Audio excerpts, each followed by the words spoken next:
Niger, à Bamako. Vous pouvez nous en dire un peu plus? Merci, je salue tout le monde d'être venu à la table ronde. Je remercie aussi les organisateurs et l'université qui nous reçoit ici. Moi, je suis docteur vétérinaire de formation. J'ai fait ma formation à l'Académie vétérinaire de Moscou. C'était au temps de l'Union soviétique. J'ai terminé en 92, tout juste au moment de l'éclatement. Donc, utiliser des charrues appropriées, pas comme en Europe ici. Ici, l'état du sol fait qu'on peut enfoncer les charrues jusqu'à 50 cm, 1 mètre. Mais chez nous, nous avons une couche de fertilité, une couche organique très très minime. Donc si on se met à labourer comme ça se fait ici en Europe, suite à ça, nous avons ce qu'on appelle l'hémorragie des sols. Et cette hémorragie maintenant emporte toute cette partie bonne de la terre et tout ça s'est drainé au niveau du fleuve. Donc vous voyez, comme Ismaël l'avait dit, il y avait toute cette protection au niveau du fleuve Niger, toute cette protection arborifère qui était au niveau du fleuve Niger, qu'on a tout enlevé. Et on avait nos propres solutions pour protéger l'environnement. Il y avait des buissons qui étaient interdits, il y avait des arbres qui étaient interdits de coupure. Bon, étant enfant, on ne savait pas pourquoi, mais finalement on a compris que c'était des techniques, c'était des écolos, c'était des techniques pour préserver le fleuve. Et tout ça, ça a été ravagé. Donc, c'est pourquoi, quand moi je suis venu, j'ai été mis devant cet état de fait. Donc j'ai compris que nos sols ne sont pas pauvres ou bien maudits comme les gens le pensent. Parce qu'une fois tout ce lessivage fait, c'est clair, quand vous voulez cultiver, ça ne pousse pas. Et si ça ne pousse pas, et quand il pleut aussi, ça prend du temps pour que l'herbe aussi pousse. Et finalement, les gens disent c'est un endroit maudit. Tel type a maudit cette partie, c'est pourquoi rien ne peut pousser. Et moi, j'ai fait spécialement, je me suis dit, c'est exactement cet endroit que je veux. Donc je l'ai eu facilement parce que pour eux, c'est un endroit maudit. Et le vétérinaire va se casser la gueule. Donc ils m'ont vendu. Et c'est comme ça que j'ai commencé à appliquer les techniques de l'agroécologie. Donc dans un premier temps, je l'appliquais comme ça au hasard. Et finalement, bon, pas au hasard, mais ce n'était pas avec des termes techniques, avec des trucs bien planifiés. Et finalement, quand j'ai fait connaissance avec Pierre Arabi à Gao, qui était venu à Gao, qui venait là-bas tous les ans, animer un séminaire qui s'appelait Parole de terre.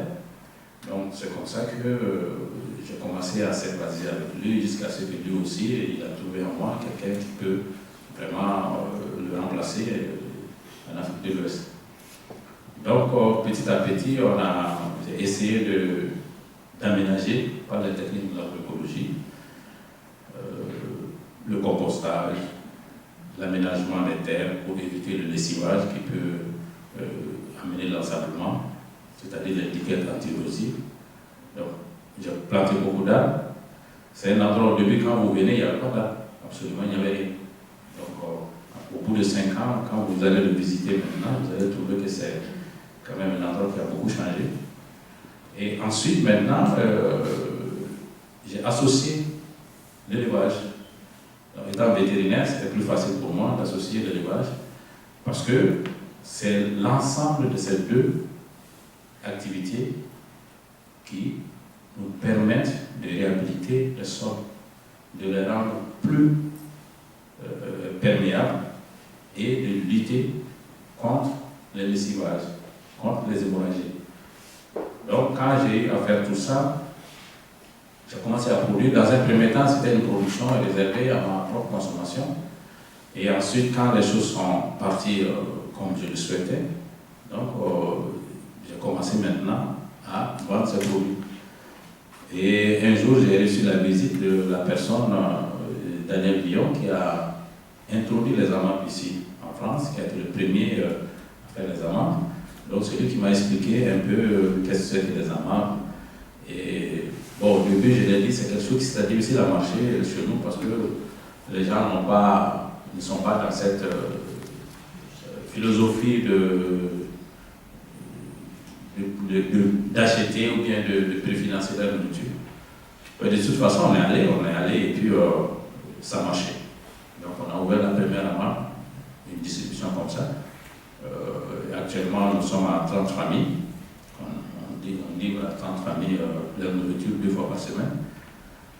Et maintenant, suite à ça, beaucoup de personnes ont trouvé que c'était vraiment nécessaire, ce que je viens de faire, de le multiplier. Donc c'est comme ça qu'on a créé à côté maintenant un centre de formation. Et c'est au niveau de ce centre de formation qu'on forme les paysans. Et actuellement, je suis à plus de 300 paysans qui ont été formés. Et là, l'avantage de cette formation, c'est que les paysans ont compris qu'on peut cultiver sans utiliser l'engrais. Parce qu'avant, au début, j'ai eu beaucoup de difficultés, parce que tout le monde pensait que sans engrais, c'était impossible de cultiver. Sans les pesticides, sans les herbicides, c'était impossible de faire une production. Donc, ils ont compris dans un premier temps. Et dans un deuxième temps, j'ai pu introduire des variétés de légumes qui n'étaient pas tellement à la mode. Et aujourd'hui, au Mali, on peut quand même se féliciter pour dire qu'on est aujourd'hui dans une culture de consommation de la crudité, quelque chose qui était rare avant. Donc, ça fait que même au niveau des villages, les laitues, les carottes sont cultivées aujourd'hui. Donc, c'est comme ça qu'on s'est dit qu'il faut arrêter l'hémorragie. Et si on parvenait à faire multiplier tous ces jardins autour de Bamako, ça va former une ceinture qui va bloquer l'ensablement, le phénomène d'ensablement du fleuve Niger. Donc, on a eu à soumettre ce projet à la coopération espagnole, qui a quand même financé une partie qui consistait à multiplier ces fermes autour de Bamako. Donc, on a eu à multiplier dans le cas de communes qui entrent Bamako. Et on a vu les impacts. Et en même temps, maintenant, on essaie de faire en sorte que chaque village qui entoure Bamako puisse faire ce qu'on appelle des bosquets. Et en faisant ces bosquets, ça va non seulement réduire le problème de nécessité de bois de chauffe, parce qu'on a introduit des variétés qui se développent très vite, où ils peuvent avoir tout ce dont ils veulent pour leur bois de chauffe et autres. Et en même temps, on a introduit les plantes médicinales, qui fait que ces plantes peuvent être utilisées par la population. Donc, au niveau de la ferme aussi, la ferme, c'est en quelque sorte un endroit témoin, à partir duquel on multiplie toutes ces expériences. Donc, on a essayé aussi d'introduire des plantes, des arbres sauvages. On est en train, parce qu'on s'est dit de toute façon, au bout de quelques années, 10, 30 ans, tous ces arbres sauvages-là, ces arbres fruitiers sauvages vont disparaître. Donc, on est en train maintenant, petit à petit, de les introduire. Et les plantes médicinales, donc vous pouvez en trouver un qui est là, qui est non seulement médicinal et qui est alimentaire sur vos stands, qu'on appelle le Moriga. Donc ça c'est un peu les activités que j'ai essayé d'entamer.